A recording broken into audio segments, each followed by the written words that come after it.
तो आदाब, नमस्कार, गुड इवनिंग, सत श्री अकाल। एक बार फिर आप तमाम लोगों का स्वागत है क्राइम तक की कहानी के इस एपिसोड में। उम्मीद है पूरी फैमिली अच्छी होगी, संडे भी ढंग से गुजरा होगा। मौसम भी थोड़ा बदल रहा है, उतनी ठंड अब नहीं है दिल्ली में। पिछले 2-3 दिनों से सूरज, उसकी रोशनी, धूप सब कुछ है, तो अच्छा भी लग रहा है। अब आते हैं आज की कहानी के ऊपर। लेकिन आज की कहानी सुनाओ उससे पहले एक हमारी जो पूरे सिस्टम है, चाहे वो जुडिशल सिस्टम हो, पुलिस सिस्टम हो, उसकी एक झलक, एक बानगी आपको एक छोटी सी कहानी के ज़रिए शुरुआत में बताता हूँ। 1998 में, 1958 में करीब, आज हम 2022 में आ गए, 24 साल हो गए। मुंबई में कोलाबा एक जगह है, आप में से बहुत सारे लोग जानते होंगे, बहुत ही अच्छी जगह है, नरीमन पॉइंट के करीब है, वानखेड़े स्टेडियम भी वहीं पे है, और ये जो सारे ताज वाज होटल हैं वो भी वहीं पे है। तो इसी कोलाबा में के इलाके में एक परिवार रहता था, अर्जन दासवानी। अर्जन दासवानी का जो पूरा परिवार था वो एक रोज़ घर में ही था, तभी कुछ हथियार समेत कुछ बदमाश घर में घुसते हैं, गार्ड को बंधक बना लेते हैं। इसके बाद अर्जन दासवानी के परिवार को भी बंधक बना लेते हैं, और फिर चाबी वाबी लेकर उनकी तिजोरी वजोरी खोलते हैं और वहाँ से बहुत सारा सोना लूट लेते हैं, जिनमें 1998 की बात है ये, सोने के सिक्के थे, गोल्ड के ब्रेसलेट थे, इसके अलावा सोने की सिल्लियाँ थीं, और उस वक्त उसकी कीमत करीब 13 लाख रुपए थी, 13 लाख। इसके बाद वो सोना वोना लूट कर भाग जाते हैं। बाद में ये लोग पुलिस के पास पहुंचते हैं, फिर पुलिस इन्वेस्टिगेशन करती है और 3 बदमाशों को पकड़ लेती है। उनके पास से कुछ सोना भी बरामद हो जाता है, लेकिन उनके 2-3 साथी और जो थे वो भागे हुए थे, मिले नहीं। अब उसके बाद मामला अदालत में जाता है, सोना जो बरामद हो गया वो पुलिस की कस्टडी में है। 1999 में जो पकड़े गए थे चोर, सोना चुरा कर भागे थे, उनको कुछ सज़ा भी हो जाती है, कुछ महीने साल की। अब सोना पुलिस स्टेशन में ही रहता है, मालखाने में। उसकी वजह ये थी कि इस केस से जुड़े हुए बाकी आरोपी जो थे, अक्यूज्ड, वो अभी पकड़े नहीं गए थे। तो जब तक पकड़े नहीं जाए, पूरा केस ख़त्म नहीं होगा, तो सोना अमानत के तौर पर मालखाने में पुलिस के। अब घर वाले कह रहे हैं भाई दे दो, पर वो कह रहे हैं अभी ये तो कोर्ट का मैटर है। धीरे धीरे वक्त बीता, 23-24 साल गुजर गए, सोना यूं ही पड़ा रहा, चोर भी नहीं पकड़े गए। आखिर घर वाले थकार कर बार बार फिर कोर्ट पहुंचे। उन्होंने कहा भैया हमारी अमानत है, अब हम इस भरोसे में बैठेंगे पुलिस कब चोर को पकड़े, कब मुकदमा ख़त्म हो, कब हमें हमारा माल मिले, तो ये क्या नाइंसाफ़ी है। अदालत को भी लगा, लेकिन लगते लगते अदालत को भी 24 साल हो गए। अदालत ने अब अपना हाल में फ़ैसला सुनाया। फ़ैसला ये था कि भाई इन्होंने सोने के जो इनकी चोरी हुई थी पर सारे डॉक्यूमेंट्स, कागज़ दिए, उससे पता चलता है इनका मालिकाना हक़ है, इनके घर में चोरी हुई, एफआईआर की कॉपी है, चोर भी पकड़े गए। लेकिन 2-3 चोर पुलिस वाले नहीं पकड़े, तो पुलिस की नाकामी का ठीकरा और नुकसान इनको क्यों उठाना पड़े। तो जिसका माल है, जिसकी अमानत है, उसे दे दो। आखिरकार 24 साल के बाद वो अमानत जो चोरी हुई थी 1998 में, उनके परिवार को सौंप दिया गया। अदालत के हुक्म पर पुलिस स्टेशन से, मालखाने से निकाला गया और दे दिया गया। अब सोना तो मिल गया, लड़ाई भी लंबी थी, 24 साल। लेकिन मिलने के बाद एक सवाल उठा कि ये जो चोरी हुआ था सोना, ये चोरी था, ये इन्वेस्टमेंट था। क्यों? जब 1998 में ये सारे जो सोना चोरी हुआ, उस वक्त इसकी कीमत थी गोल्ड के हिसाब से रेट के 13 लाख रुपए, 13 लाख। जब पुलिस ने मालखाने से निकाल कर इनको अभी सोना लौटाया अदालत के आदेश पर 24 साल बाद, उस 13 लाख के सोने की कीमत इस वक्त 8 करोड़ रुपए। तो चोरी भी है, इन्वेस्टमेंट भी है, लेकिन इसके ज़रिए आपको एक और भी चीज़ बताई कि हमारा सिस्टम कैसे काम करता है। कि अगर आपके यहाँ से कोई चोरी, और ये फैक्ट सिर्फ इसके साथ नहीं है, अगर कहीं पे भी कोई चीज़ चोरी हो जाती है आपकी, और एक बार फिर पुलिस स्टेशन में जाए या बरामद हो जाए, चोर पकड़ा जाए, डाकू पकड़ा जाए, तो इतनी आसानी से नहीं मिलती। इवन आपको गाड़ी भी आसानी से नहीं मिलती है। आपकी बाइक चोरी हो जाए, आपकी साइकिल चोरी हो जाए, कार चोरी हो जाए, तो फिर वो केस है, फिर तो आपको कोर्ट जाना पड़ेगा, फिर कोर्ट से रिलीज़ ऑर्डर आएगा, फिर आपको देखा जाएगा मालिकाना हक़ है कि नहीं। एक लंबा टाइम लगता है। तो चोरी हो जाए, नसीब अच्छा है चोर का, जो चोर पकड़ा भी जाए, माल बरामद भी हो जाए, उसे वापस हासिल करने में काफ़ी वक्त और मशक्क़त करनी पड़ती है। इस कहानी से तो आप समझ ही गए होंगे, 24 साल। लेकिन इस कहानी का सारा नेगेटिव पहलू हटा दें तो पॉजिटिव एक ही चीज़ है कि अगर शायद इन्हें पहले मिल जाता तो पता नहीं क्या करते उस वक्त। अगर ज़रूरत होती तो भेज भी देते तो नुकसान भी होता। अब करीब 13 लाख का माल 8 करोड़ का हो गया, तो खुशी भी है, लेकिन वो जो इन्होंने 24 साल झेले हैं वो ज़ख्म भी है, वो गम भी है। तो ये थी कहानी। मैंने कहा आज की कहानी शुरू करूं उससे पहले आपको बताऊं। अब आते हैं आज की असली कहानी पर। ऐसे बहुत सारे मामले हैं जब किसी केस में पुलिस को उलझाने की हमेशा कोशिश की गई, क्रिमिनल के जरिए, मुजरिम के जरिए, कातिल के जरिए। कई ऐसे झूठे सबूत रखे गए, दिखाए गए, लेकिन ऐसा कम होता है जब किसी केस में एक विटनेस वो आए, कहे कि मैंने कत्ल होते देखा, मैंने कातिल को देखा है।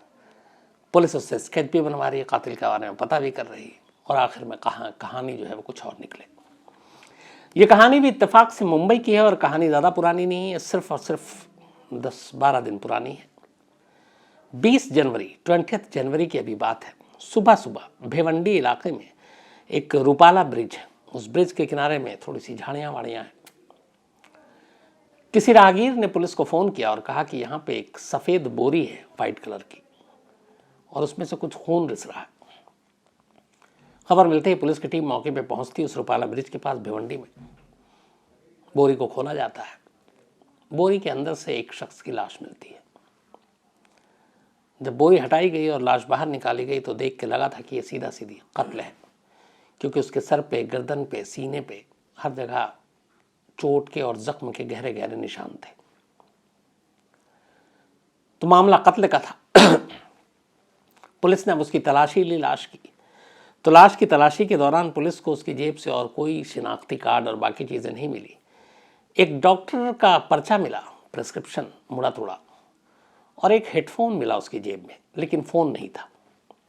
बस ये 2 चीज़ें थी, एक हेडफोन और एक डॉक्टर का पर्चा। पुलिस ने इन दोनों चीज़ों को अपने पास रखा, आसपास की और भी तलाशी ली, तफ्तीश ली, कोई सबूत सुराग मिला नहीं। लाश को पोस्टमार्टम के लिए भेज दिया गया। लेकिन भेजने से पहले पुलिस ने जब उस लाश ने जो कपड़े पहने थे उस कपड़े को ध्यान से देखा तो उस कपड़े में भी एक सुराग, एक सबूत छुपा हुआ था। उस लाश के कपड़े पर लाल और गोल्डन कलर के बहुत सारे निशान थे, स्टेन मार्क थे, लाल और गोल्डन, रेड एंड गोल्डन। जब पुलिस ने इन कपड़ों पे देखा कि ये थोड़ा सा डिफरेंट, अजीब था, आमतौर पे कपड़ों में इस तरह के कलर नहीं मिलते, लेकिन उसके कपड़े पे लाल और गोल्डन कलर के बहुत सारे अलग अलग जगह जगह पे दाग और धब्बे थे।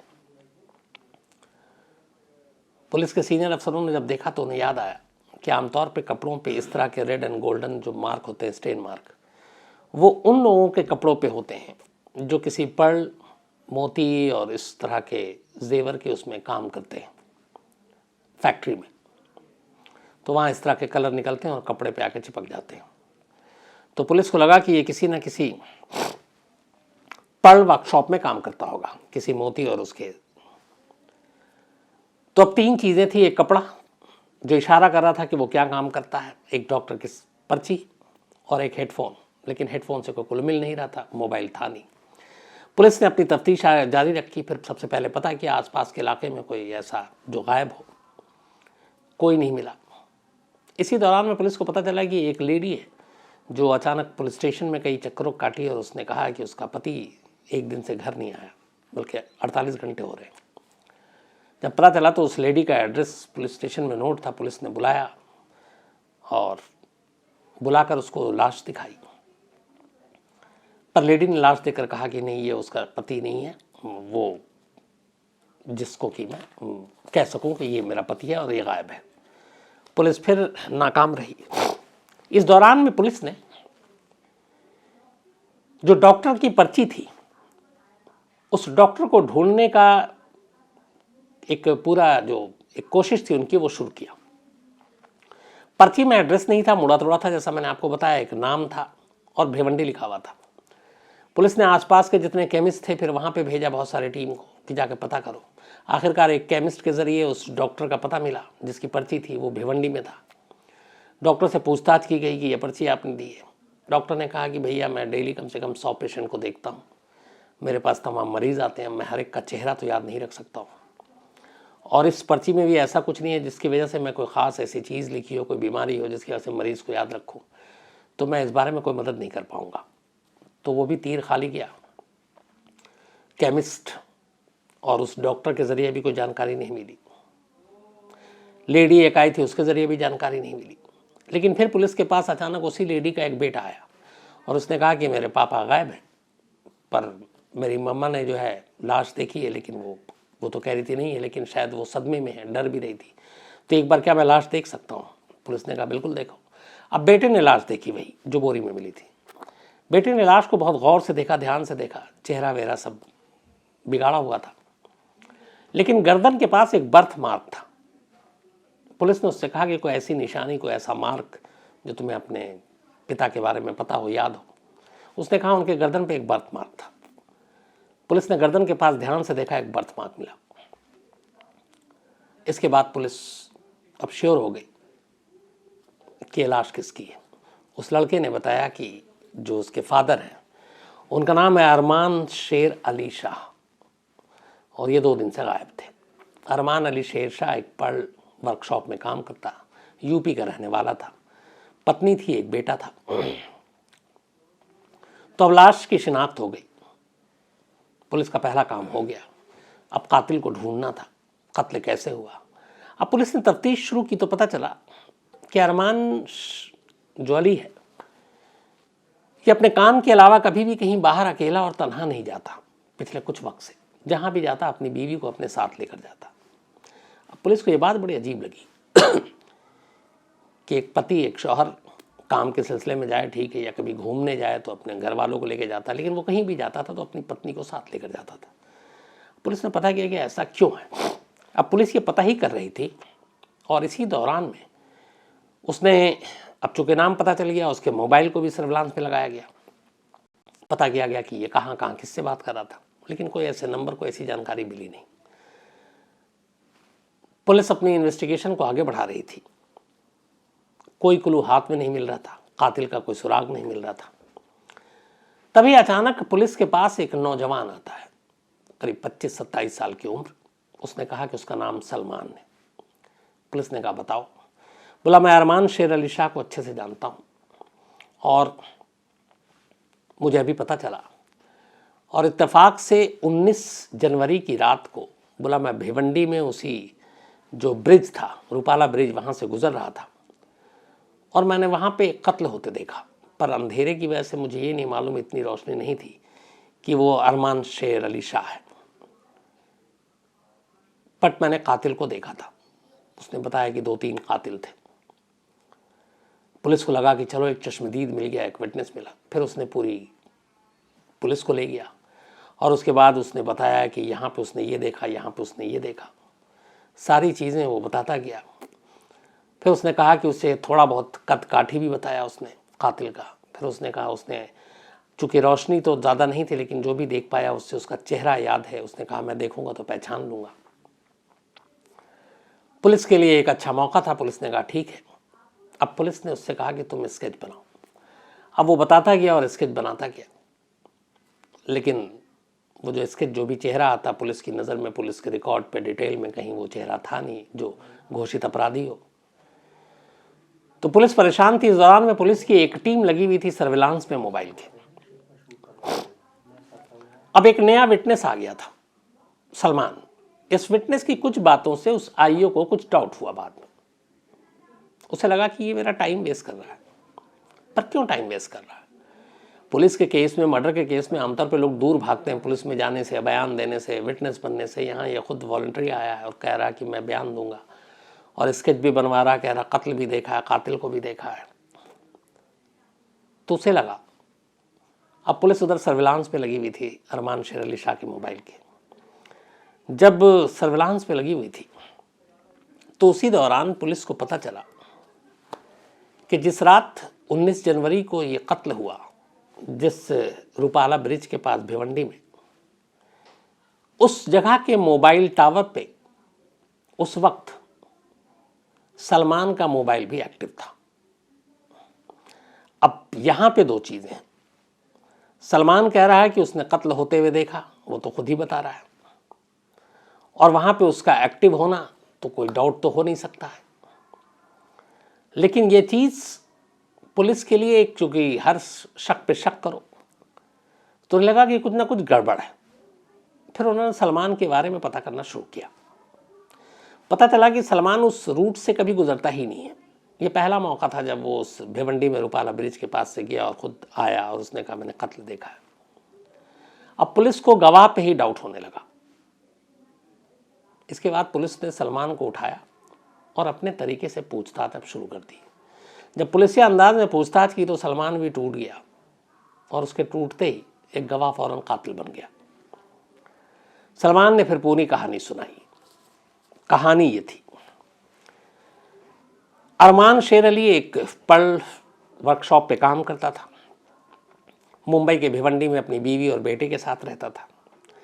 इसी दौरान में यूपी से एक और शख्स वहीं पहुंचा। उसका नाम था तस्लीम हलीम अंसारी। तस्लीम भी वहीं नौकरी करता था और भिवंडी में अरमान के घर के आसपास ही रहता था। कुछ वक्त के बाद दोनों की मुलाकात होती है, फिर दोस्ती हो जाती है। अब तस्लीम का अरमान के घर आना जाना शुरू हो जाता है। अरमान अपने काम पे होता, बेटा स्कूल चला जाता, तस्लीम घर पहुंचता। अरमान की वाइफ अकेली होती, फिर दोनों में दोस्ती हो गई, दोनों में प्यार हो गया। दोनों में प्यार हो गया और ये बात लेकिन बहुत ज़्यादा दिनों तक छुपी नहीं। एक रोज़ ये सारी कहानी अरमान को पता चल गई। अरमान ने अपनी बीवी को बहुत डांटा और कहा कि आज के बाद अगर तुम मुझसे मिली तो मुझसे बुरा कोई नहीं होगा। और ये वही दिन था, उसके बाद से अरमान ने नौकरी के अलावा अपनी बीवी को कभी बाहर अकेले नहीं जाने दिया और जब भी जाता साथ लेकर जाता। उधर उसने तस्लीम हलीम को भी धमकी दी कि आज के बाद अगर तुम मेरे घर आए, मेरे घर के आसपास भी दिखे तो तुम्हारा भी अंजाम ठीक नहीं होगा। ये बात तस्लीम को बहुत बुरी लगी। प्यार में अंधा था, उसने आगे पीछे कुछ सोचा नहीं। उसने कहा अरमान शेर को रास्ते से ही हटा दो। और इसके बाद उसने सबसे पहले मदद ली सलमान की, क्योंकि ये भी यूपी का था। तो सलमान को उसने अपने साथ जोड़ा और एक और बिलाल सैयद, इन दोनों को इस क्राइम में अपने साथ शामिल किया।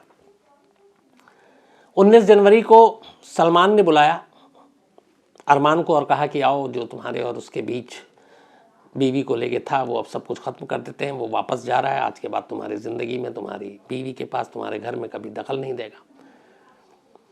तो अरमान इसलिए तैयार हो गया। उसके बाद वो एक सुनसान जगह पर ले जाता, वहाँ ले जाने के बाद ये लोग वज़नी चीज़ से उसके सर पे हमला करते हैं, फिर उसे बहुत मारते पीटते हैं। फिर सर पे और सीने पे, गर्दन पे इतना वार करने के बाद भी तस्लीम को लगता है कि ये बच ना जाए, फिर वो उसका गला घोंटता है। और ये सब कुछ करने के बाद लाश को एक बोरी में डालकर रात के अंधेरे में ये लोग ले जाकर इसी भिवंडी के इलाके में रूपाला ब्रिज के नीचे फेंक देते हैं। अब यहाँ तो कहानी खत्म हो गई। अब सवाल है कि जब कत्ल है और कातिल है तो सलमान खुद अपने पैर पर कुल्हाड़ी मारकर पुलिस के पास क्यों जा रहा है, वो भी एक गवाह के तौर पर। तो जब ये कत्ल हो गया उसके बाद अगले दिन से गायब लाश मिल गई। बेटे ने फिर 48 घंटे के अंदर पहचान लिया। तो इधर तस्लीम को लगा कि कहीं पुलिस उस तक ना पहुंच जाए, तो उसने कहा कि कुछ दिनों के लिए पुलिस को अगर उलझा दें, और उसे ये पता था कि शुरुआती दिनों में बहुत हाई प्रोफाइल केसेस नहीं होते हैं, तो फिर पुलिस धीरे धीरे अपनी इन्वेस्टिगेशन और तफ्तीश को भी स्लो कर देती है। तो उसने कहा कि जब तक मामला गर्म है तब तक अगर इसको कुछ उलझा दिया जाए तो काम हो जाएगा। उसने सलमान को तैयार किया। उसने कहा तुम खुद पुलिस के पास जाओ, तुमने कहा हमने कत्ल होते हुए देखा, कातिल को देखा है, और तुम कुछ दिनों के लिए पुलिस को उलझाओ। इधर पुलिस उलझेगी तब तक हम लोग भी आराम से सब इंतज़ाम करके और वापस यूपी पहुंच जाएंगे, और फिर पुलिस हम तक पहुंच नहीं पाएगी। इसी प्लानिंग के तहत सलमान खुद पुलिस के पास पहुंचा और गवाही देनी शुरू कर दी। बाकायदा एक कातिल है और वो कातिल ही कातिल के बारे में जानकारी दे रहा है, कातिल ही कातिल का स्केच बनवा रहा है। लेकिन एक इलेक्ट्रॉनिक एविडेंस यानी कि मोबाइल का सर्विलांस सलमान के इस पूरे प्लान को उल्टा कर देता है और कहानी खुल जाती है। इन तीनों को मुंबई पुलिस ने गिरफ्तार कर लिया है। तीनों इस वक्त जुडिशियल कस्टडी में जेल भेज दिए गए। तो ये थी कहानी, एक विटनेस, एक चश्मदीद, एक गवाह प्लान करके जो बना ताकि पुलिस को उलझाए, लेकिन खुद उलझ कर रह गया। अब कहानी के आखिर में आज के सिलसिले को आगे बढ़ाते हैं। आज पूनम मंडल जी का जन्मदिन है, तो हैप्पी बर्थडे पूनम। और नितान एंड ममिता बेंगलोर से इन्होंने भेजा है। इसके अलावा रियाज सौदागर का भी आज जन्मदिन है, हैप्पी बर्थडे रियाज साहब। और ये नांदेड़ से हैं। और निखत सौदागर, हुदा, हमदा, फातिमा और अब्दुल हदी इन्होंने भेजा है। ये सब इनकी वाइफ, बेटी और बेटे हैं। इसके अलावा सरवीन पाटिल, 30 जनवरी को इनका बर्थडे था, तो बिलेटेड हैप्पी बर्थडे सरवीन साहब। और ये बेटे हैं प्रोफेसर मंगेश बी पाटिल, सताना से बल्कि। योगेंद्र सिंह तोमर, इनका भी आज जन्मदिन है, हैप्पी बर्थडे योगेंद्र। और ये इंजीनियर हैं, मर्चेंट नेवी में, फ़िलहाल गाज़ियाबाद आए हुए हैं। इन्होंने कहा है कि जितना डाउनलोड कर सकता हूँ जब मैं शिप पे होता हूँ तो सुन लेता हूँ। थैंक यू योगेंद्र आपके प्यार के लिए। अमन मंडल रोहतक से, इनका भी जन्मदिन है, हैप्पी बर्थडे अमन। इसके अलावा नोरा घमीरे, इनका भी जन्मदिन है, हैप्पी बर्थडे नोरा। और प्राजवाल घमीरे नेपाल से इन्होंने भेजा है। इंदिरा मेनन जी का भी आज जन्मदिन है, हैप्पी बर्थडे इंदिरा जी। और श्रीजित मेनन जयपुर से इन्होंने भेजा है, ये उनकी मम्मी है। इसके अलावा आफिया मोहम्मदी, इनका भी आज बर्थडे है, हैप्पी बर्थडे आफिया। और मोहम्मद मुनव्वर ने भेजा है हैदराबाद से, उनकी बेटियां हैं। भाग्यश्री भदुक, इनका भी आज जन्मदिन है, तो हैप्पी बर्थडे भाग्यश्री। और दरबीश एंड ताराचंद उन्होंने भेजा है। इसके अलावा तिरुमाली संतोष और सबिता संतोष जी, इन दोनों की एनिवर्सरी है, आप दोनों को बहुत बहुत बधाई। और डरबी संतोष ने भेजा है। घनश्याम रॉय लिखते हैं कि मुंबई से हैं और इनका कहना है कि किसी जासूस की कहानी सुनाई है। तो अभी हाल में सुनाया था, लेकिन मैं सुनाता रहूँगा, जल्दी सुनाता हूँ। दिलीप सैनी है और ये पोर्ट ऑर्थर मर्डर केस की कहानी सुनना चाहते हैं। दीपम ठाकुर हैं, यूक्रेन में हैं, MBBS की पढ़ाई कर रहे हैं। Thank you very much Deepam, आपके इस मेल के लिए, बल्कि दीपम ठाकुर। इसके अलावा दौड़नाथ हैं, या दूधनाथ कहें या दूधनाथ कहें, अंबेडकर नगर से हैं। अजय जापान से हैं। और अजय ने मेल लिखा, बीच में इन्होंने कहानी नहीं सुनी थी, इनकी मदर की डेथ हो गई थी, ये इंडिया आए थे। तो ऊपर वाले से हम लोग सभी दुआ करेंगे उनकी आत्मा को शांति मिले।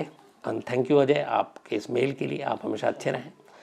वीरेंद्र शुक्ला हैं टोरंटो से, और ये इस दाल की कहानी के ऊपर इन्होंने लिखा था जो सुनाई थी। इसके अलावा मंटू कुमार हैं और व्लादिमीर सीरियल किलर रशियन, उसकी कहानी सुनना चाहते हैं। इसके अलावा खोराशिया भावेश हैं सूरत से। अभिनय पांडे जी हैं रीवा से। रविंद्र सोलंकी और कुसुम सोलंकी, इन्होंने अपनी पत्नी के बारे में लिखा कि वो बहुत मदद करती हैं, रविंद्र जी के साथ कुछ इश्यूज चल रहे थे, तो आप दोनों अच्छे रहे। रेखा वग्गानावर, इसके अलावा सचिन पांडे, संजीव रन इटली से, और भारत के न्यूक्लियर बॉम्ब बनाने की कहानी सुनना चाहते हैं। ये प्रमोद मेहता हैं, और ये प्रमोद मेहता एंड पूजा अम्बाला से हैं। इन दोनों की भी एनिवर्सरी थी, बिलेटेड मैरिज, हैप्पी एनिवर्सरी। इसके अलावा वीरेंद्र सिंह हैं और भारत चौहान हैं। आप लोगों ने जो कहानियों की फरमाइश की उसकी भी बारी जल्दी जल्दी आएगी। तो आज कहानी में इतना ही। अब आपसे मुलाकात होगी कल रात 9 बजे किसी नई कहानी के साथ। तब तक अपना ख्याल रखिएगा। Thank you very much.